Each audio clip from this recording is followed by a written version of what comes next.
ವಿವಿಸಿ news ಬೀಟ್ಗೆ ಸ್ವಾಗತ. ನಾನು ಸಮೀಕ್ಷಾ HR. ಈಗ ಹೆಡ್ಲೈನ್ಸ್. ಮುಂದಿನ 2 ದಿನ ಕರ್ನಾಟಕದಲ್ಲಿ ವಿಪರೀತ ಮಳೆ, ಕೆಲವು ಜಿಲ್ಲೆಗಳಿಗೆ ರೆಡ್ ಅಲರ್ಟ್, ಹಾಸನಕ್ಕೆ ಆರೆಂಜ್ ಅಲರ್ಟ್ ಘೋಷಣೆ. ಹೆಚ್ಚಿದ ಮಾನಸಿಕ ಖಿನ್ನತೆ, ಪಶು ವೈದ್ಯಕೀಯ ಕಾಲೇಜು ವಿದ್ಯಾರ್ಥಿ ರೈಲಿಗೆ ತಲೆಕೊಟ್ಟು ಆತ್ಮಹತ್ಯೆ, ಹರಿಯಾಣ ಮೂಲದ ಓಶರ್ ಸಿಂಗ್ ಮೃತ ದುರ್ದೈವಿ. ಸಿಎಂ ಹಾಗೂ ಗೃಹ ಸಚಿವರ ವಿರುದ್ಧ ಅವಾಚ್ಯ ಶಬ್ದ ಬಳಕೆ ಹಿನ್ನೆಲೆ ಸ್ಥಳೀಯ ಪೊಲೀಸರು ಕ್ರಮ ಕೈಗೊಳ್ಳುತ್ತಾರೆ, ಗೃಹ ಸಚಿವ ಪರಮೇಶ್ವರ್ ಹೇಳಿಕೆ.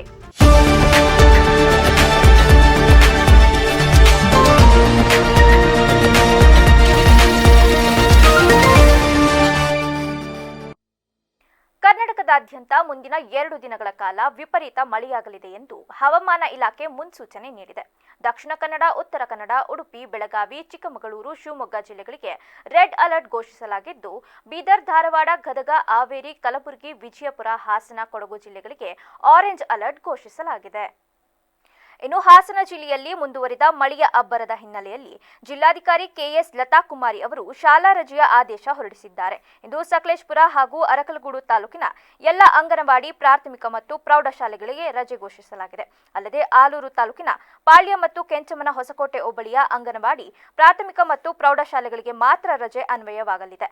ಇದೇ ರೀತಿ ಬೇಲೂರು ತಾಲೂಕಿನ ಬಿಕ್ಕೋಡು ಮತ್ತು ಅರೆಹಳ್ಳಿ ವ್ಯಾಪ್ತಿಯ ಅಂಗನವಾಡಿ, ಪ್ರಾಥಮಿಕ ಹಾಗೂ ಪ್ರೌಢಶಾಲೆಗಳಿಗೆ ಮಾತ್ರ ರಜೆ ಘೋಷಿಸಲಾಗಿದೆ.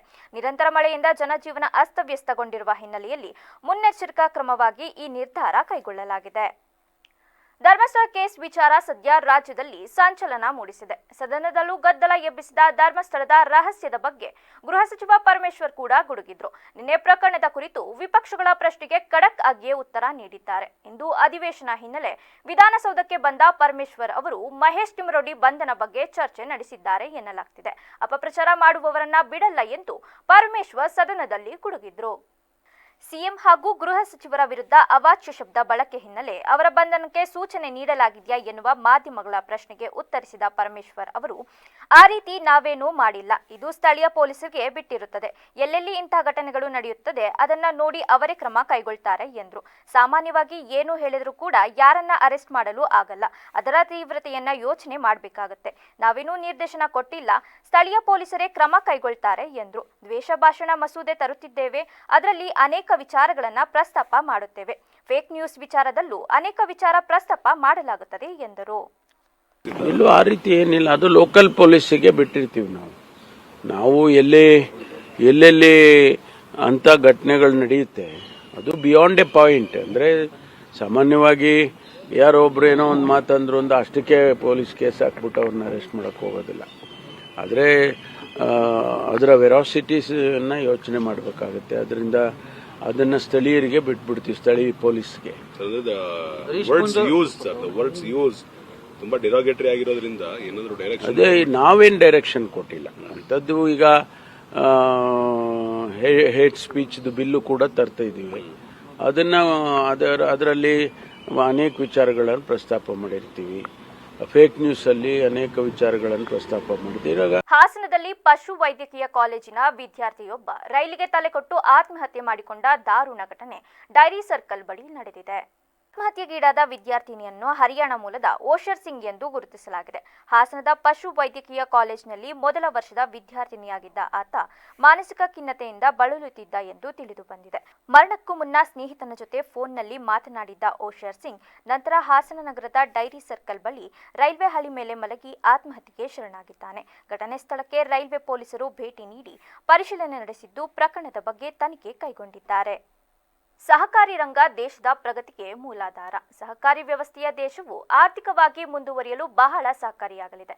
ನಾಮನಿರ್ದೇಶನವನ್ನ ಸ್ವಾಗತ ಮಾಡ್ತೇವೆ, ಆದರೆ ಅವರ ಮತದಾನದ ಹಕ್ಕನ್ನ ತೆಗೆಯಬೇಡಿ ಎಂದು ಶಾಸಕ ಶಿವಲಿಂಗೇಗೌಡ ಸದನದಲ್ಲಿ ಮನವಿ ಮಾಡಿದರು.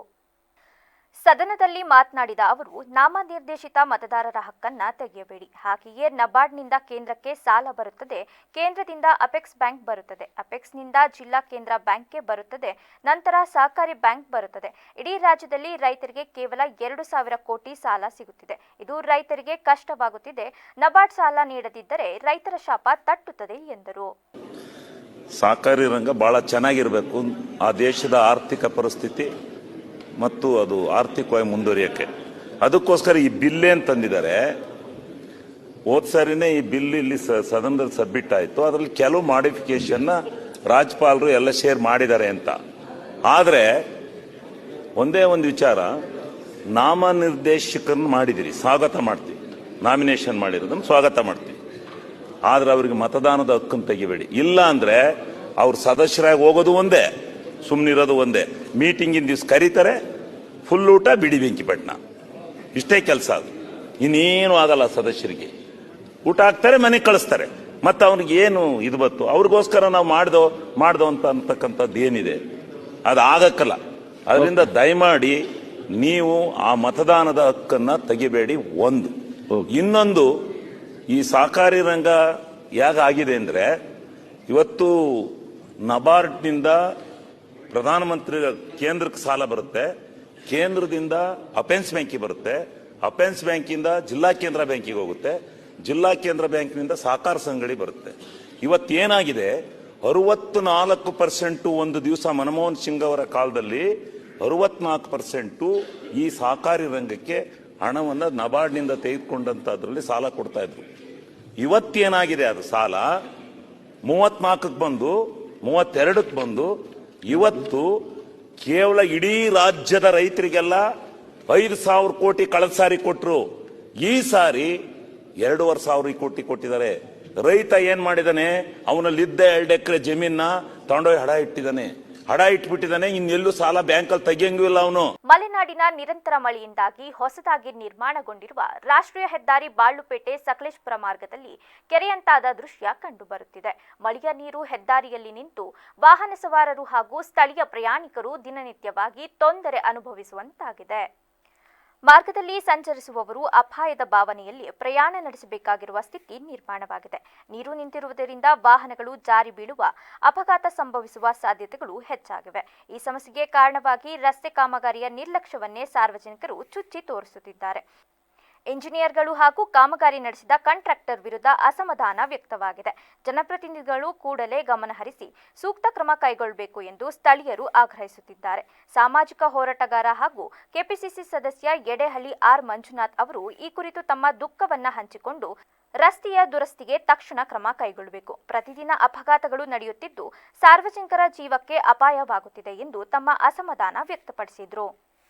ಸಕಲೇಶಪುರ ಪಟ್ಟಣದಲ್ಲಿ ನಡೆದ ದರೋಡೆ ಯತ್ನವನ್ನ ಪೊಲೀಸರು ತಡೆಯುವಲ್ಲಿ ಯಶಸ್ವಿಯಾಗಿದ್ದು, ಆಜಾದ್ ರಸ್ತೆಯಲ್ಲಿರುವ ಅಂಗಡಿಗೆ ನುಗ್ಗಿ ಕಳ್ಳತನ ಮಾಡಲು ಯತ್ನಿಸುತ್ತಿದ್ದ ಅಕ್ಷಯ್ ಎಂಬ ಯುವಕನನ್ನ ಪೊಲೀಸರು ರೆಡ್ ಹ್ಯಾಂಡ್ ಆಗಿ ಬಂಧಿಸಿದ್ದಾರೆ.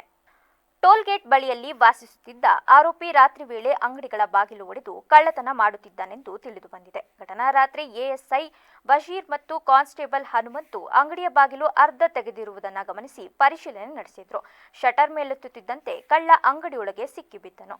ಪೊಲೀಸರು ಆರೋಪಿ ಅಕ್ಷಯನನ್ನ ಬಂಧಿಸಿ ನ್ಯಾಯಾಲಯಕ್ಕೆ ಹಾಜರುಪಡಿಸಿದ್ದು ನಂತರ ಜೈಲಿಗಟ್ಟಿದ್ದಾರೆ. ಪ್ರಕರಣ ಸಕಲೇಶಪುರ ನಗರ ಪೊಲೀಸ್ ಠಾಣೆ ವ್ಯಾಪ್ತಿಯಲ್ಲಿ ದಾಖಲಾಗಿದೆ.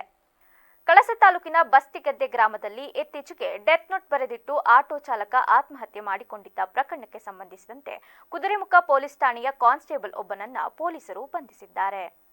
ಬಂಧಿತ ಆರೋಪಿಯನ್ನ ಸಿದ್ದೇಶ್ ಎಂದು ಗುರುತಿಸಲಾಗಿದೆ. ಆಗಸ್ಟ್ 13ರಂದು ಆಟೋ ಚಾಲಕ ನಾಗೇಶ್ ಡೆತ್ ನೋಟ್ ಬರೆದಿಟ್ಟು ನೇಣು ಬಿಗಿದುಕೊಂಡು ಆತ್ಮಹತ್ಯೆ ಮಾಡಿಕೊಂಡಿದ್ದರು. ಡೆತ್ ನೋಟ್ನಲ್ಲಿ ಪೊಲೀಸರು ಕಿರುಕುಳ ನೀಡುತ್ತಿದ್ದಾರೆ ಎಂದು ಆರೋಪಿಸಿದ್ದನು. ಆಟೋ ಚಾಲಕ ಆತ್ಮಹತ್ಯೆ ಮಾಡಿಕೊಳ್ಳುತ್ತಿದ್ದಂತೆ ಆರೋಪಿ ಸಿದ್ದೇಶ್ ಗೋವಾಕ್ಕೆ ತೆರಳಿದ್ದ. ಪೊಲೀಸರು ಪತ್ತೆ ಹಚ್ಚಿ ಆತನನ್ನ ಬಂಧಿಸಿದ್ದಾರೆ. ಸದ್ಯ ಆರೋಪಿ ಪೇದೆಯನ್ನ ನ್ಯಾಯಾಂಗ ಬಂಧನಕ್ಕೆ ಒಪ್ಪಿಸಲಾಗಿದೆ. ಶ್ರವಣಬೆಳಗೊಳ ಹೋಬಳಿಯ ಪೂಮಡಿಹಳ್ಳಿ ಕೃಷಿ ಪತ್ತಿನ ಸಹಕಾರ ಸಂಘದ ನೂತನ ಅಧ್ಯಕ್ಷರಾಗಿ ಎಟಿ ದೇವರಾಜ್ ಅವಿರೋಧವಾಗಿ ಆಯ್ಕೆಯಾಗಿದ್ದಾರೆ.